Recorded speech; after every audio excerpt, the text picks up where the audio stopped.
Welcome to Powered by Her, exploring the stories of how area women power their business. Hear from the growing network of female entrepreneurs of the Upper Cumberland with your host, Tiffany Anton, director at the Biz Foundry. Powered by Her starts now. Hello and welcome to Powered by Her. I am Tiffany Anton in the Hints and Oakley Podcast Center, and I have some awesome two guests today from Select Designs here in Cookeville, Tennessee. I have Angie Edgington and Kim Wise. Hi, ladies. Hello. Thanks for having us. Thank you for being here. So tell me a little bit about your business. So what is Select Designs? Select Designs is a screen printing and embroidery business, and it started 12 years ago. As of January, we've been in business for 12 years. And it was so you're a tween. Yes. And we started off with 3 families. It dwindled to 2, and here we are 12 years later. And where was your first location? Our first location was in the back of a sun tanning salon. Very small, very compact. So if we could stay and still like each other after 12 years after surviving that, we've made it. I'm guessing that was really hot too. Yes, it was very hot. Very hot. Yes. There was it was a tanning bed and a hair salon. Yes, it was. Wow. Yeah. Okay. So this was not your first career path, correct? Correct. Okay. So I'm familiar a little bit, but tell me what you did first. Okay. I was a school teacher. I used to teach elementary physical education 3 years out of Carthage Elementary, and then I moved on to Cane Creek Elementary in Cookeville, and then my last 6 years I taught. Out of my 19, I was at Tennessee Tech. Wow. Yep. Okay. So, and Kim, what did you do before this? I have a nonprofit organization that I run, and I still do that, but I was a stay-at-home mom while my 3 boys were in school. I did a lot of volunteering in the school system. And what was your nonprofit that you ran? It's called Structured Athletics for Challenged Children. It's still a program that's here in the Upper Cumberland. It's an athletic program for children with special needs. Did you start that yourself? I did. So you kind of had the entrepreneur bug a little bit to start with. Yeah. We started it when Trey, who is going to be 30 this year, who has Down syndrome, when he was 6 years old. Wow. and she's being shy and modest because she started it in how many different states?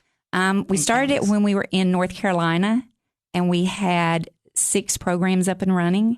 And then when we came here, that was kind of the first question I asked is, what do we have for special needs families or kids? And they were like, we have Special Olympics, and that was it. Yeah. And so I said, here we go again. So we started it here, and we've branched off, and they have a program in Crossville that they started there on their own. And we just open it to anybody from any county that wants to come. So 24 years ago, Yes. you decided to start a nonprofit. Yes. So, and then you wanted to expand this. Yes. So what made you think, and at the time you were a stay-at-home mom? Yes. What made you think, I'm going to start this? And Well, like I said, Trey has Downs, and when our other 2 boys were born and they started participating in like the Y programs and stuff, and we were always going to watch them play, I decided that Trey was not always going to be a spectator. He was going to be a participant. And so your mama bear, yes. got ruffled. Yes. I thought he is not always going to have to go sit in the stands. And from that moment, we started a baseball program, and he was a participant, and he's been playing baseball and basketball and soccer and all kinds of sports ever since then. So we're gonna get back to Select Designs in a second, but there's a lot of meat and potatoes of the entrepreneur spirit here. So as a mom, a stay-at-home mom, how did you find all the resources to start a nonprofit, a baseball program with funding and people to run it and all that kind of stuff? It was crazy. In Mooresville, North Carolina, that was the headquarters kind of the NASCAR racing industry. So started in the school system, sending out flyers.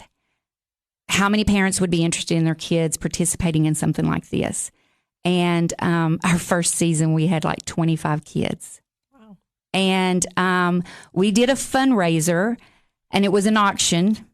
And one of our big donors was Dale Earnhardt, who gave us parts of his race cars that were wrecked, and we auctioned off items like that. How did you? I didn't even know that. Yeah. Yeah. I didn't even know that. So awesome. we got like There's going to be two of us interviewing Kim this time now. So we got uniforms from other racers and things like that. And so our first auction, we raised like $24,000, which was huge. Oh yeah. To start from nothing. Yeah. And then the city gave us money, and but as far as knowing where to start to get our nonprofit, it was just searching. I mean, I had no idea where to go. So it was just searching, asking questions. We had an attorney there in Mooresville that helped us a lot. Well, and I'm not going to kind of age you, but 24 years ago, Google was not a thing. No, it was a lot of legwork. So, a whole lot of legwork. Word of mouth, probably, right? Yes, it was. So were you weren't in a town, was Morristown? Mooresville was the outskirts of Charlotte. What is it? Is it somewhat like, because Cookeville, word of mouth can take you very far in the Upper Cumberland region. Is that similar to where it was? Okay. It was very similar to that. Okay, so you were just kind of paving the streets and going and pounding on doors and saying, who can help me? Yes, and going to businesses, and other parents would go to businesses for us. It was all word of mouth. So once you get some money, and then what do you do next? Then we get uniforms, buy equipment, and go to the baseball fields. So did you have to build separate baseball fields at all, or you used baseball fields? We used baseball fields that were already there. We had ramps built for us for the wheelchairs and stuff. Then we went into a soccer program. So we bought uniforms for soccer, shin guards, all that, all the equipment for our soccer program. And then we had events. That was our two main sports there, were soccer and baseball. So how long did it take you to have other people? So you're the president of this organization. Mm-hmm. How long did it take you to say, okay, I need some help. I need to kind of hire some other people onto this? It was always a non-paid position. I mean, so it was all volunteers. We never got paid. And we had a board. So everything worked from our board. Yeah. And our board was like, I think back then, we had like 8 members on our board, something like that. Wow.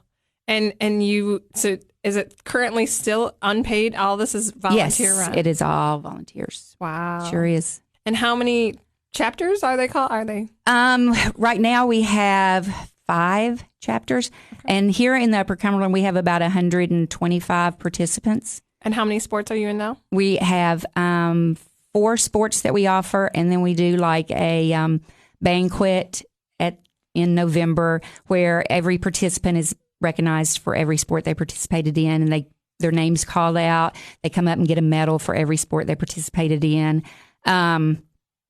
We have just different things throughout the year. We have a rodeo. The Tennessee High School Rodeo puts on a special need rodeo for our SAC participants. That's a huge day for us. There's just things throughout the year, but everything is worked on a 6-week program. So for 6 weeks, we do baseball. For 6 weeks, we do basketball. For 6 weeks, we do bowling. So everything is a 6-week program. Wow. So, and now there's a senior program too, because a lot of people that have special needs, I found out when we moved here, that were older, because we just went to like 21. We developed a senior program. So we have people, 60, 70 that are participating with us now. Wow. All right. Well, back to Select Designs. That's impressive. That was a great, it's definitely going to help us to see where we're going with this. And so you're listening to Powered by Her in the Hints and Oakley Podcast Center. I have Angie and Kim here, and we just kind of heard a lot about Kim's background into a nonprofit starting and how that's going to kind of shape the story going forward, I'm sure. So who had the first idea to start Select Designs? Probably my husband, Fred. Okay. Well, he worked for TRW for 14, 15 years. And when TRW shut down here in Cookeville and was moving to Mexico, we wanted to stay. And we wanted to keep our family here and raise them here. All of our family is here. With that said, he, being friends and buddies with the Wise family and a guy he used to travel with to Star Manufacturing to work every day, they started talking about things that might be needed in Cookeville or something that you could start and do and grow. And that's really where it all started. And we got... So your husband said, Angie, you start a business. Exactly. Honestly, it all kind of started as 3 families because we had another family, the Morgan family, that was in on it with us.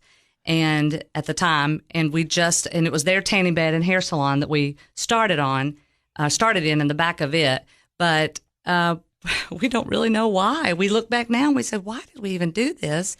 But Fred's an operations man in his company. Mm-hmm. Mike Wise was the salesman in his company, and Ronnie Morgan was a friend of Fred's who was also in operations and brainiac guy that kind of got in on it. So we all kind of started it together, and the 6 of us would come after work and do everything.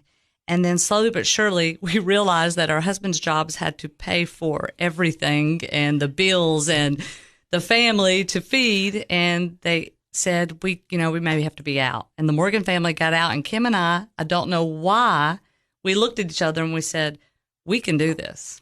So where were these conversations going on? All 6 of you are sitting around a dinner table. You're going out. Where did we even meet the first time? Oh, gosh. It was somewhere because I remember being at a big, long banquet type table. Maybe in the tanning bed salon place. I don't remember. Lori and Ronnie might remember, but we met, talked about it, ordered very little equipment, started it, and they all went, we can't do this. Did anybody have any background in screen printing at the time or graphic design? Or None. We started with not knowing a thing about it. And one of the main things that we all said was we'd never go in debt for anything. Ever. That was huge for all of our families, is we never wanted to be in debt. Yeah. Yep. So when I say we started small, we started small. But Kim, were you still a stay-at-home mom at this time? I was, yes. And it's so funny because... Were you kind of like a little bit dollar signs, like, ooh, I could make some money? Well, I was kind of like... I could get paid. Well, when your kids grow, once your kids get to a certain age, you really start looking for something to do. Yeah. Mm-hmm. I've raised my kids. I've done my thing. What can I do? Yeah. And it's funny because we've gotten some of the sack shirts that we've done because that was one of the first orders that we've done. And when Trey would put it on, like the basketball would be down in his belly or something because we've learned so much. Because we were like, what are we doing? Yeah. We really appreciate people like Brian Rohr, so I'm going to give him a shout out for CHS Dennis because I used to teach with him and he was one of our first customers. And some of his first things looked really bad, but he has hung in there and he's still a customer today.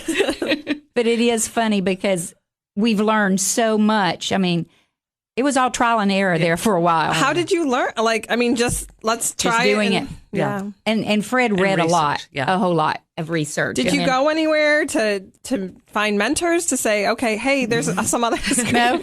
No, trial and error. No. I had a fascination when I was teaching in Carthage. I met a friend. His name was Don Akers, and he owned NSI Design in Carthage. And I had this fascination with T-shirts. So I started getting T-shirts for my school because I wanted all the kids to wear a T-shirt on my field day because I was an elementary PE teacher. Anyway, I think that's kind of where, like from our family's side, what kind of got started, thinking, man, this is pretty cool stuff. This is neat. I love this. I love all the kids. It brings them together. And then we actually tried to buy that company. My husband and I did when TRW shut down, and he wouldn't sell it. Well, he wanted to sell it for a whole lot more. But anyway, it didn't work out. So that's kind of where it started as, this would be a really great thing to have and to do. So at the time, 12 years ago, were there other big screen printers here in town? Or you know what? There were, I guess. That is one thing we promised ourselves we would never worry about. You weren't worried about competition. You weren't worried about having the right skills. You knew you didn't want to go into debt. It sounds crazy. I know. How did you make it 12 years? I know. It sounds crazy. Kim and I looked at each other and we said, we're going to do this. We're going to make it work. So Angie, I would load the shirts. Angie would pull the shirts. We'd take them off and put them in the dryer. Yeah. I mean, we did every bit of it. We did it. Yeah. And 3 years. We made it work. Yeah. It's unbelievable that now we look at where we are and think we have been blessed. We really have. No doubt. One of our goals was always if we messed up, we'd make it right. Yeah. Customer service. Yeah. And it's okay to say we're sorry and we messed up. Because it happens. And redo an order. I remember Angie came in one day and we had done an order, and this was after we hired somebody, and she was like, what are these? And it was totally on the wrong color shirt. And I was like, well, it's for, I think it was Cane Creek or something. And She was like, that's not the color. Well, what we do? We had to all redo over the whole 3 boxes or whatever. But, we always wanted to make the customer happy. That's what we strive really for. Hard. And we always want to give back. Yes. That's something that we've always wanted to do because we think it's so important. Yeah. And me being in the nonprofit, it's so important to give back. Yeah. So tell me about a time that you really got filled up because you were able to give back. Oh gosh, there's been quite a few really. How could you say any other word but Tammy Deppersmith? Yeah, and mustard seed. At the mustard seed. I mean, we love to help them. I mean, granted, we don't give millions. We're not that. We're not saying that, but the smallest of things, she calls us crying. What's mustard seed for those who? Okay, the mustard seed is a nonprofit place for housing children that have problems and backgrounds that, I'm trying to say this in the correct way, but they take care of them. They take children in that need help to be raised. Short term or long term, I think. Yes. Sort of similar to a foster. Yes. Okay. They have the housing there on their site. With a Christian-based background. But it can be she comes in and we're like, these shirts we're donating today. And she'll start boo-hooing and then we'll start boo-hooing. But we love that feeling. Yeah. Yeah, that's a great and we're at a place where we can do that at times. How amazing is it? You think they're just making T-shirts. How can they impact somebody's day so much? How amazing is it that you have found this calling that you're able to impact this community the way you have? It's just a blessing. And it was a God thing for sure, because if you would have told us 12 years ago that we would be sitting here today even talking about it, I'd be like, you're crazy. I'm supposed to be teaching. And I miss the kids, but I wouldn't trade this for anything. Which is interesting because teaching is such and starting a nonprofit, those are such, emotionally charged areas to work in. And so that you can still do a business and have a product. And some people I'm sure look at you and say, they're just making T-shirts. But then you really feel so passionate about what you're doing. You know what the greatest thing is when somebody comes in and you do give them something, or if it's somebody who's a really good customer and they come in a lot, we'll like throw them a free T-shirt from the back or something, and it makes them happy. I'm always like, we should have named this "Everybody Loves a T-shirt." Yeah, because everybody does like a free T-shirt. Who doesn't like a free T-shirt? It was just like yesterday. This is just an example. I came into work and I said, I meant to make a donation to this organization who came and got shirts for something. And Angie said, I did too. She said, I meant to do it too. She goes, let's do something on their order. They've not paid. Let's do something on their order. Yeah. So I sent them a new invoice, and it was different than what their original invoice was, but it was just something that we could do to help them make more money. Yeah. Yeah. For their organization, for their nonprofit. Yeah. Right. And that's what it's about, is helping others when you can. Yeah. So let's go back again to where you got started. So you don't really know what you're doing. Where did you find emotional support or professional support to keep going and keep knowing that where you were going was the right way? I rubbed Angie's neck a lot when she'd get a crick in it. When we'd pull hundreds of shirts and I'd lay on the floor and be like, I can't even move my arms. Really, it was funny because it was all, we just kept trying. Were you friends before this? Yes. Okay. Our husbands started coaching baseball together when our boys were little. Okay. And that's how we met them. And I don't know. And everybody says don't go into business with your friends, but it has been such a unique friendship because people will come in and be like, talk to me and go, you're Kim or you're Angie or your sisters. And we're like, no. We're not even Kim. Because I think we take on each other's personalities. Yeah, you do. Well, and how do you find the balance of whose strengths, whose weaknesses? I mean, there's definitely times where, you have your roles of who takes care of what. Yeah. Kim's definitely the invoicing, the money end of it, because I would give it all away. She would. That's true. And if I mess something up, sometimes I'll be like, here, just take it all. Just take it on. Kim's like, we've got to pay the bills. No. I don't know. I don't know.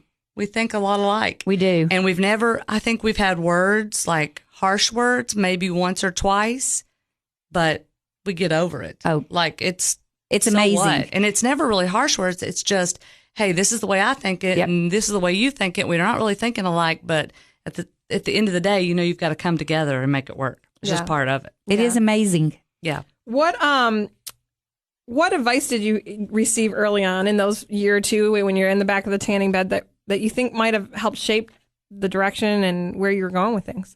I can honestly say my husband got me through it, because I did not go to school to be in business. I did not have a clue what I was doing, but I knew I wanted it to work. It was a challenge. And so he would be like, you can do this. And he would lay it out.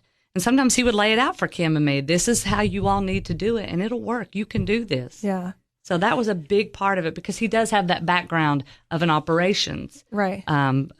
Running operations, so that helps a and lot. It is difficult sometimes. You think, okay, I'm going to learn how to screen print. I'm going to learn where to put a logo and all that kind of stuff. But there's so much more to running a business than so much more. Where to put the logo or how to screen print a shirt. Yeah. And it's all about taking in and giving back. And all the way down from the billing, from hiring people. Oh, that's a good one. We need to share that one. The first time we had to fire somebody. Ooh. This was a story. We had to fire somebody. Hold on, we're gonna have that as a teaser. We'll be back in 1 second. This is Tiffany Anton, and you're listening to Powered by Her in the Hinson Oakley Podcast Center, and we are about to hear some challenges that the ladies have faced. So, tell me about a time where you fired someone. Well, we had decided it was a tech student, and we had hired him. He, as a matter of fact, had been a buddy into our SAC program, our nonprofit. He'd been a buddy with our special need kids and needed a job, so we gave him one. And we needed help. It was just the two of us, and we needed help. And he would bring his Pop-Tart every morning and eat his Pop-Tart, and he would be chomping it, and it would drive us crazy. So finally, I was like, hey, Ryan, no more Pop-Tarts, okay? Eat somewhere else. Eat before you come to work. You are driving us crazy. Well, he would break in the middle of printing a shirt and eat Pop-Tart and get Pop-Tart everywhere. Then his hours changed, and so it just wasn't working out. And we were like, we're going to have to let him go. And I said, okay. And he just said, I can't do it. I said, okay, I can do it. I'll do it. And she said, well, I'm going to go drive her around a while while me when you're done. Fire him. And I went, okay.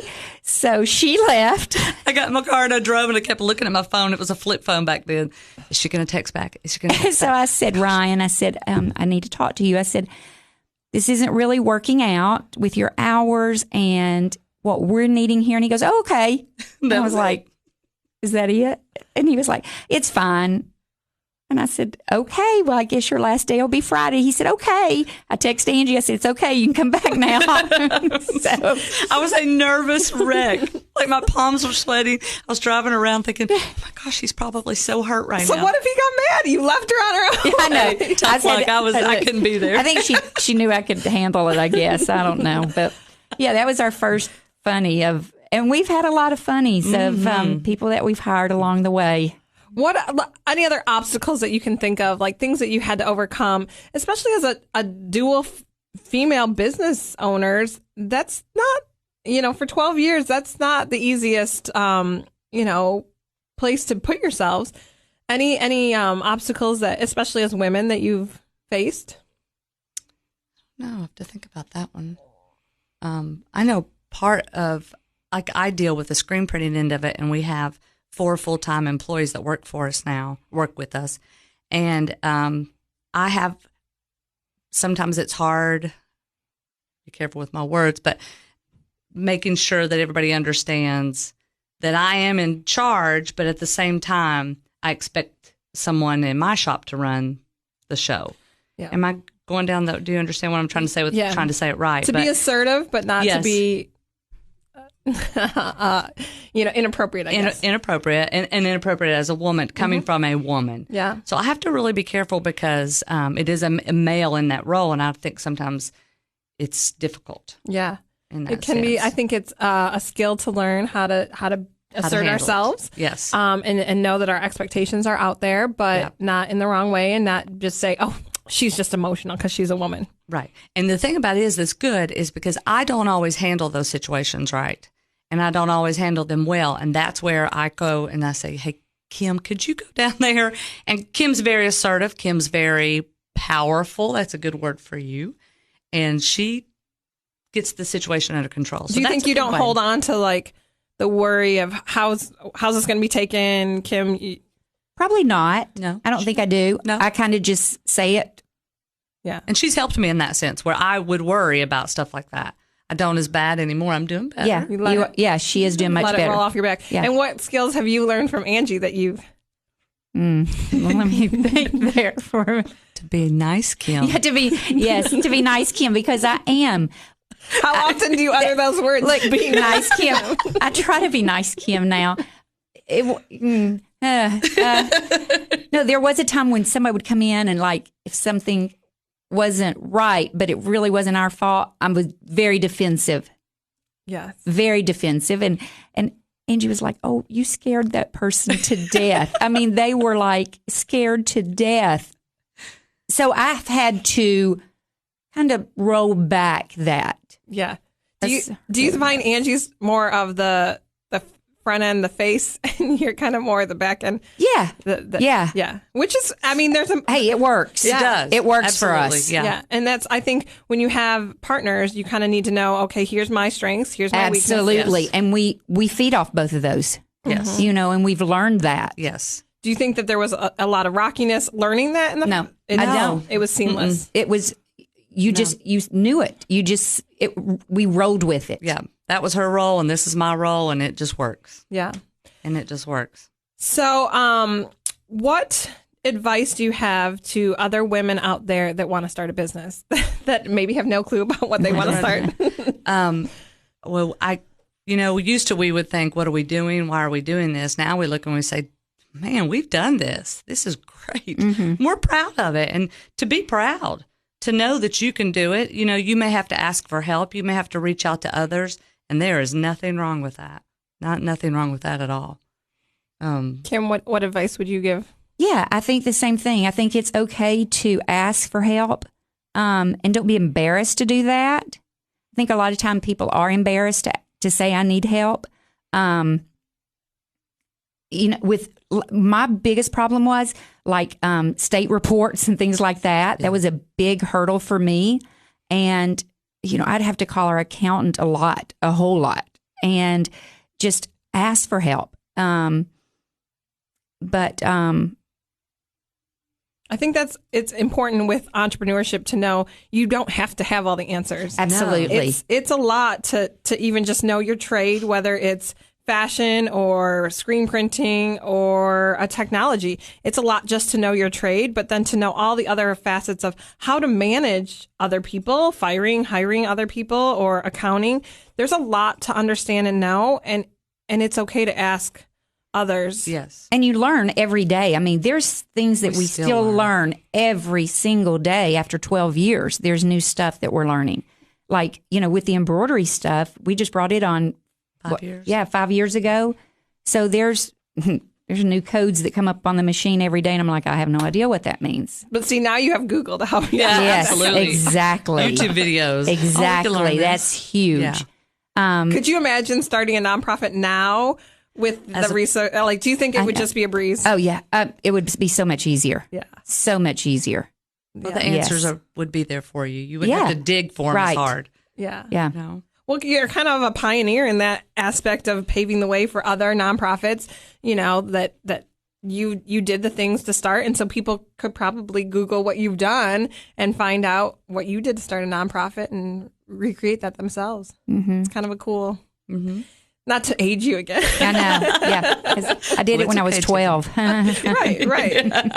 You were still in diapers at the time. It's okay. You're listening to Powered by Her in the Hinson Oakley Podcast Center. I'm Tiffany Anton with the Biz Foundry, and I have the ladies from Select Design here with me, Angie and Kim. What's next for you guys? Where are you going to go? What are you going to do? What's next? It's a great question. We've had a lot of people ask us lately, when are you done? When are you going to sell? I'm thinking, do you think I'm 65? I'm ready to retire. I don't look 65 yet, do I? But we don't know. We always said, let's make this work at least till all of our kids graduate from college. That has been our goal. Is that to make it last? Are you there yet? Almost. Okay. My will be a senior next year. He'll graduate next May. So in May, we'll probably look at it and say, what are we going to do? Are we ready? But you're kind of a staple here in the Upper Cumberland, though, right? Well, that's nice of you to say. We'd like to think we are. And people say, well, I didn't even know. I mean, I grew up here, and I still cross people's paths that say, you do what? Have no idea. Never heard of it. Didn't even have any idea. Do you ship to other, have you shipped to other places? What's the craziest, farthest away thing that you've... We just recently shipped to India for a company. We did a big, huge order for a company, and they went to Mexico, India, Germany.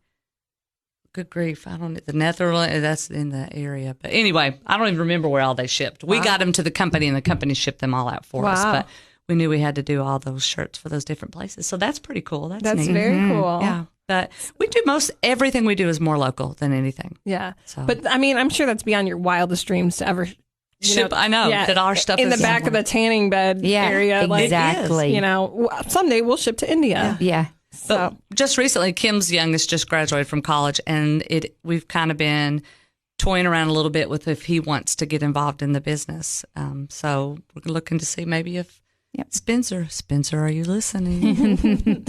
Hopefully the families will support you. I know. That's right. So do you think that you would, were there ever plans to expand to another location or anything?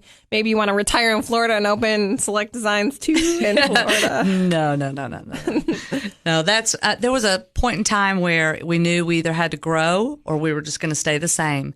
And once again, Kim and I crazily looked at each other and said, we can do this. Let's grow it a little bit. Let's see what happens.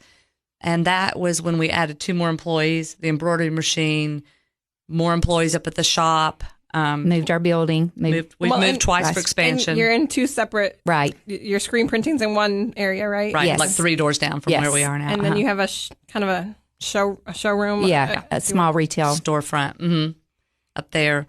But then we started to grow again, and we looked at each other and we said, we can't. No.